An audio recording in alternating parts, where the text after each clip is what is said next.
God aften, og velkommen til quizshowet Er du klogere end en abe? Aftenens abe hedder Barack og kommer fra Chicago. Modstanderen er en dum mormon med navn Mitt Romney. Aftenens første spørgsmål skal besvares grundigt. Hvad er Porters Fee Forces? Jeg ved det ikke. Jeg er mormon, så jeg skal snart have et barn med min søsters 16-årige datter. Hvem ejer for øvrigt aben? Det gør den amerikanske regering. De bruger den til at holde styr på befolkningen. Den er nemlig meget folkelig, fordi den smiler hele tiden.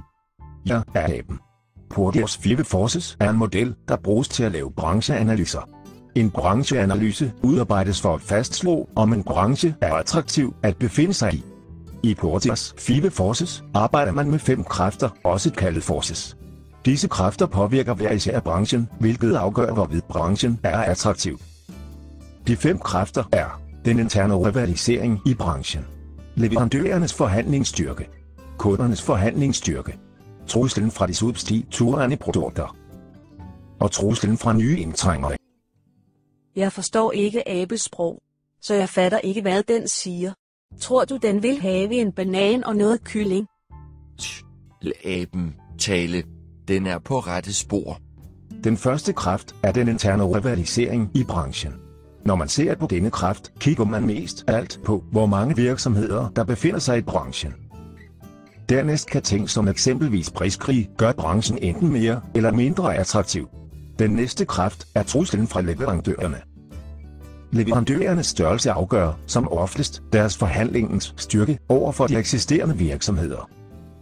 Forhandlingsstyrken er også påvirket af, hvor mange andre virksomheder, der er i stand til at levere det pågældende produkt til virksomhederne i branchen. Stop en halv frastødende abe. Jeg kan ikke følge med. Jo, du kan. Som sagt. Den næste kraft er kundernes forhandlingsstyrke. Denne kraft minder meget om leverandørernes forhandlingens styrke, da det også er størrelsen, der er afgørende. Hvor stor eller lille kunden er afgør som oftest, hvor stor forhandlingsstyrken er. Dog kan andre faktorer, som eksempelvis mængden af kunder, også være afgørende. Den næst sidste kraft er truslen fra de substituerende produkter. De substituerende produkter er de varer, der kan erstatte de varer, de eksisterende virksomheder producerer. Hvis kunden eksempelvis har mange andre produkter at vælge mellem, når købsbeslutningen skal tages, er chancen større for at kunden vælger et andet produkt. Antallet af substituerende produkter kan også have indflydelse på kundernes forhandlingens styrke. Den femte og sidste kraft er truslen fra nye indtrængere. Truslen fra nye indtrængere er begrænset af en række indtrækningsbarrierer.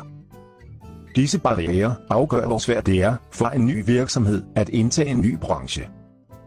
Af forskellige barrierer kan nævnes patenter, stort kapitalkrav, store driftsfordele, adgang til distributionskanaler og produktdifferentiering.